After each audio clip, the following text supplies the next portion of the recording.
Isn't that the best introduction song ever made? Hello and welcome to On Target with Cepheus. Today, my very special guest will be Mr. rsvp. How are you doing, man? I'm doing fine. How are you doing? I'm doing fine. This is going to be the very first episode of this show, I suppose. And what this is that I'm going to be focusing on special aspects of Starbow, looking at certain matchups, even certain build orders within certain matchups. I'm also thinking about maybe doing some episodes later where I will try and invite certain key people in Starbow and maybe talk about, how Starbow, what the philosophy around Starbow is, and pretty much just everything Starbow that is can be analyzed and thought out. But today, like I said, I have a special guest rsvp online, and currently rsvp is, I think you have the position for the highest ladder ranking for the longest, I would say. I think I had the top ladder ranking for a while, but I think the Red Bandit just overtook me again. I think he's been playing a lot recently. He seems to be grinding up there, so Yep. overtaking. How is the sound, everyone? Can you hear rsvp well? Because we haven't been able to test it as much as I wanted to. I guess you can, if you can, I would love to hear how you got into StarCraft. So if you can talk about that and let me know in the chat if there's some issues with sound as you talk. Yeah, so StarCraft was one of the first, I guess, real online multiplayer games I ever played. I pretty much got into it back in elementary and middle school when the game first came out, and I've been pretty much playing on and off ever since then. I played everything from WG Tour when it first came out, and then PG Tour, IC Cup, and then when StarCraft 2 came out, I played that as well. So as far as Brood War goes, I actually played Terran mostly. I always thought Terran was the coolest race because it's most like humans. So and then going into StarCraft 2, I actually switched to Protoss, and I mean, I'll be honest, the reason why I switched from Terran to Protoss is that I thought that Protoss was a bit easier to play, especially because I'm more of a slow player. My APM is not that great, so I was able to do more with Protoss in StarCraft 2. But I've played much of all the races, and then when I first started playing Starbow, I played a lot of Zerg as well, so I have a bit of experience playing all the races. And right now in Starbow, I am playing.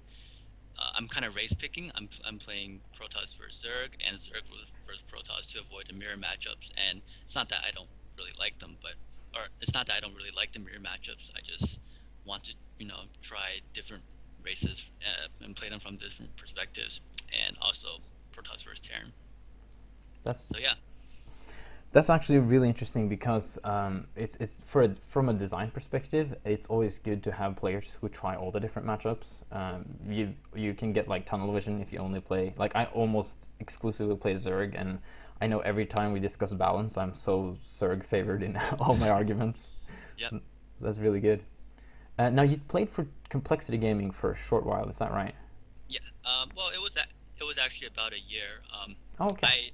I joined Complexity Gaming actually when it like first came on the scene by absorbing a small like team called Nova.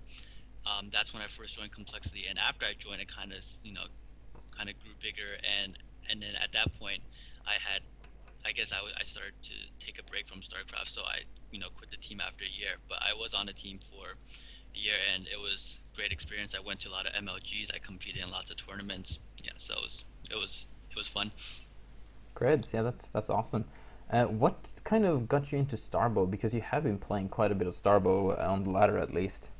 Yeah, actually, prior to me finding out about Starbow, I wasn't playing StarCraft at all. I was just, I mean, like I've been saying, I've never really quit playing StarCraft, but I've always been playing on and off through the years, and I was kind of on the off period until I found out about Starbow. And because I played a lot of Brood War, and I saw this mod, it really piqued my interest, so I decided to try it. And after I tried it for a few games, I was hooked, so I started playing again.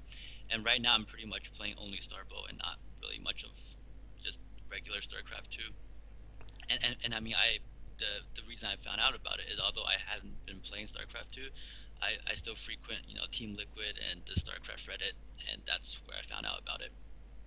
Yeah, I think that's actually one of, and that's really good, and it makes me so happy when you say that you almost only play Starbow. But but that's one of the problems I think with a lot of players like you who have played a lot of Brood War, and then you played some StarCraft 2 and you kind of quit, and some of those players do not follow StarCraft scene at all anymore, and I don't know how they will find out about Starbow. So we're kind of looking into that because I think there's a lot of potential out there for players who quit StarCraft altogether and to get into it through Starbow. Yeah, definitely. Okay, let's get into the topic of the day. The topic of the day will be Protoss versus Terran, and we will be looking at some specific, not like, let me back up a couple of steps. Like this show, I guess I want to call this, I don't know, will be very specific. Usually, we will talk about very specific things, and there are so many builds, there are so many strategies, there's so much you can look at in Starbow, and I don't want to make a general overview about everything and then no one has learned anything. So I'm much more interested in looking at very specific things. So we're going to be looking at a couple of games in PVT where rsvp is playing, and it's going to be very specific openings into some interesting situations, and we'll see if we can learn anything from it. So let's jump into this first game. Let's see if I got this right. Oh, almost. So I am in StarCraft 2 now. Are you as well? Yes, I am. So we are going to be looking at this game. It's going to be rsvp, wonderful Protoss player. He's going to be playing versus Dirty Bag, who is a really good Terran player. Let me just talk about Dirty Bag for a second because I think I know more about him than you may. I'm not sure though. But Dirty Bag, Dirty Bag is also Foxan on Team Liquid. He's a Swedish player, and he actually has played Starbow for quite some time, and he's been very active in balancing for a long time, and also way before Total Biscuit picked up Starbow and showed everyone, yeah. So he's a really good player, and he's been the best Starbow player for a long time until more people try to pick it up, and he's still a top 10 at least, I think. Game resumed. Yeah, so I guess if you guys haven't guessed already, the build I want to focus on is the PVT Sentinel opening. If you've seen any of my games from either the Starbow Invitational or the MLG Enders game show match I did this build a lot, or variants of this opening a lot in PVT. And the reason I want to focus on this is I think that the PVT Sentinel opening is very unique to Starbow. It's obviously the Sentinel is a unit that's not available either in StarCraft 2 or Brood War. It's kind of similar to the Oracle from StarCraft 2, but I guess the main difference is that it just feels more fun. You know, like it has its attack is not spell based. You don't have to cast it, and I guess in a patch up that came out like 2 weeks ago, or like prior to that patch, it had 3 spells, the null word, the glare, which allows you to see invisible things, and then the time warp like thing, which was never seen. Taken out. Yeah. but right now it has 2 very useful skills. The null ward, which is basically a spell that costs only 50 energy and does it's kind of like an aerial mine. After a few seconds, it can be set off and does a little splash damage and also slows down units.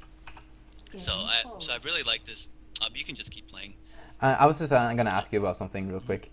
Sure. So first of all, so you're scouting now. You're seeing barracks, supply depot, and you're seeing gas. What does this tell you? Okay, so I guess I should talk about this game. So no problem. Yeah, so my probe went directly to the gas because I've noticed that some Terrans do open with a gasless expand, or at least a later than normal gas. So I wanted it to verify that he did indeed get that gas at a standard timing, which is around 11 or 12 supply. And so now that I know he's going for a standard, probably tech build, probably going straight to factory. The only other variant other than factory that I've kind of seen are ghost openings, but that's a bit less common. So By scouting the gas, I know that it's okay to proceed with my Sentinel build, and it really like there's not too much that I'll scout that would deter me from opening with this because it's a very versatile build. It allows me to both defend early pressure as well as scout and put on offensive pressure. I think the only thing that would have scared me was if he didn't have a gas and maybe he didn't have as many SCVs and he could be doing something cheesy like a 2 racks or some kind of marine rush. But let's just talk about that for a very short second because we don't want to focus on that. But if you don't scout a gas, you don't even scout a barracks, and you scout fewer SCVs, you're pretty sure he's proxying to get 2 racks. What's your response to that to stay safe? So my response is to not get behind in tech. So I do want to make a zealot as soon as my gateway is done, but I also want to continue teching and then get those dragoons out because a lot of times you really need that range to help you micro against marines and SCVs. So I would probably just get a zealot as soon as the gateway is done, keep teching, stop building probes to save money for more units, and also maybe throw up a second gateway. Yeah. So yeah, second gateway, range is zealot first. Yeah, sounds like a plan.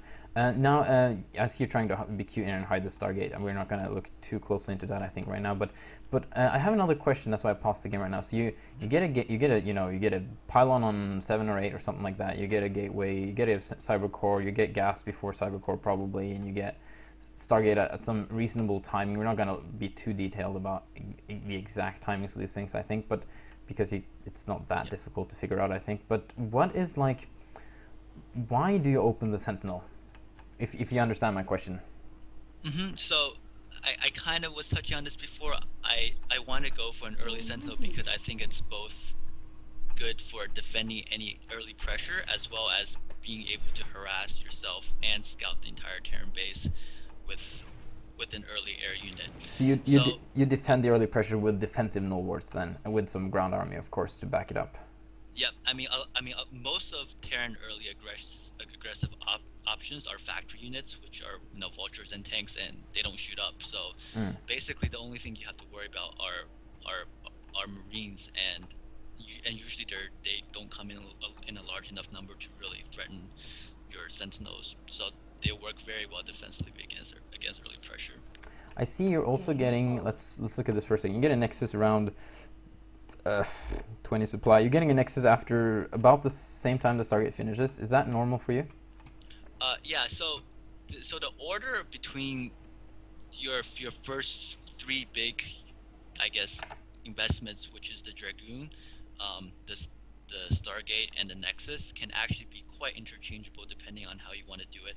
I mean, I got my Stargate pretty early, but you can actually delay it in favor of getting that Dragoon out and chronoing out to get rid of the scouting SCV to try to hide your Stargate a bit better. But if you don't really care about that, you can basically get the Stargate even before the Dragoon because standard PV or the standard Terran opening is not going to have anything to threaten you for the first few minutes. So you really don't need any offensive units at all. So you can go for that Sentinel even faster.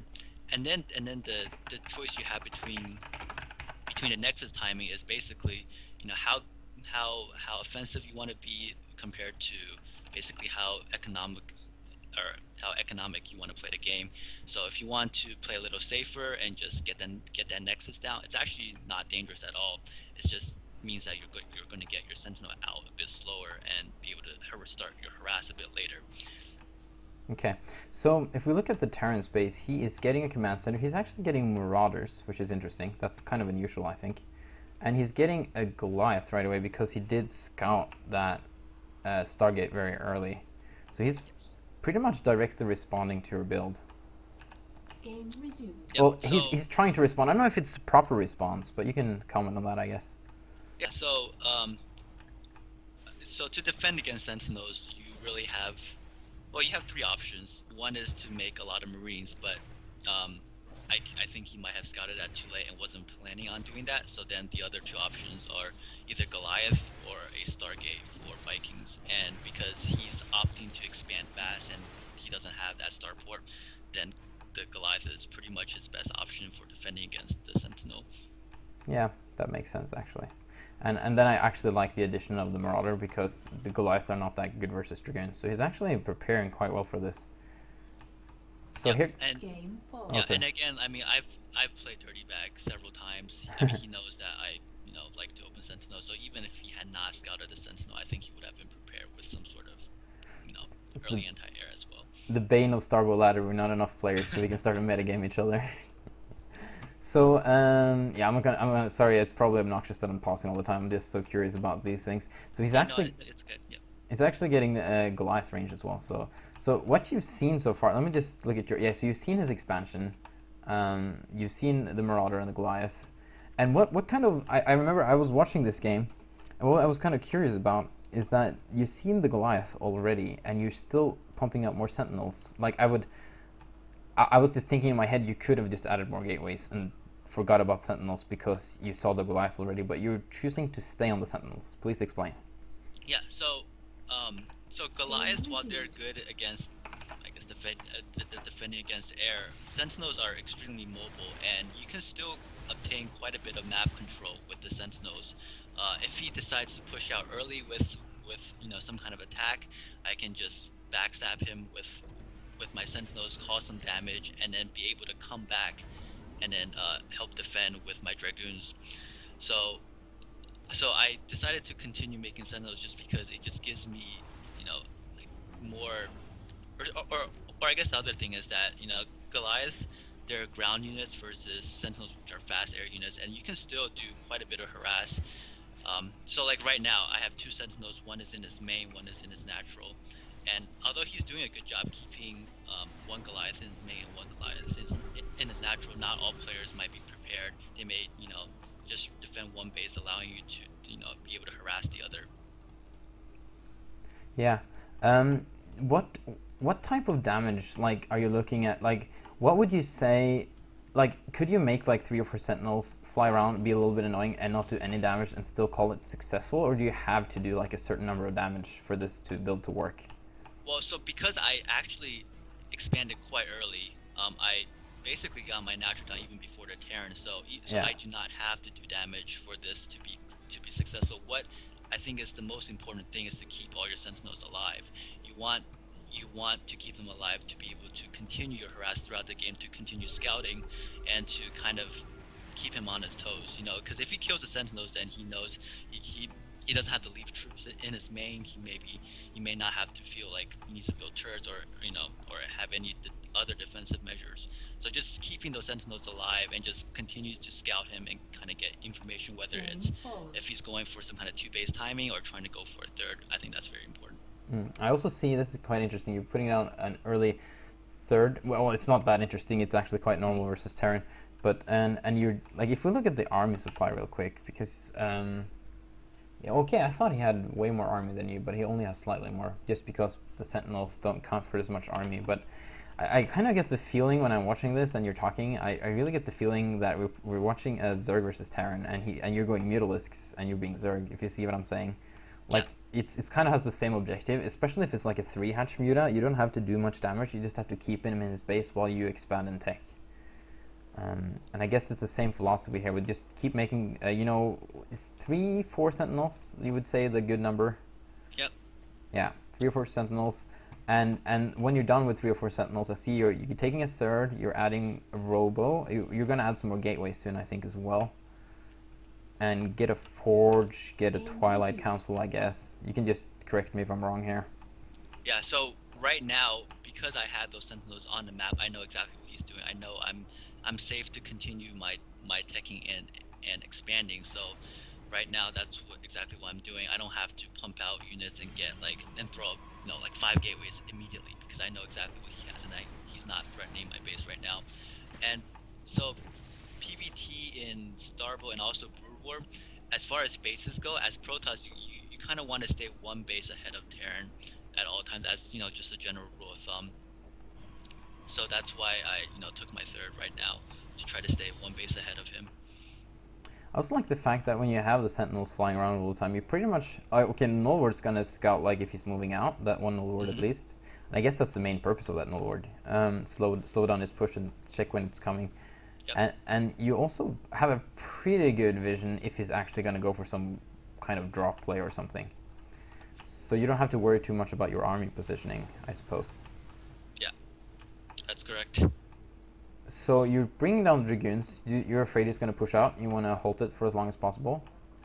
Yeah. So as far as dragoons go, when when a Terran is like pushing out, since dragoons are faster than everything except for vultures, you kind of want to use them to to slow down the push as it gets to your base. You don't want to have all your troops right in your base, because then the Terran can just walk up and set up, and you don't want the Terran to set up a contain with tanks, mines, and maybe even SCVs to build turrets. So I like to keep a squad of dragoons kind of active around the map, or maybe in front of his base, to kind of slow down any kind of advancement. Hang on just a second. Let me just look at the chat here. It says that there's a lot of stuttering on the stream. I haven't dropped a single frame according to OBS. I am streaming at... Oh, that's the problem. Oh, I forgot to change my... Okay, let me restart the stream real quick. I'm going to restart the stream.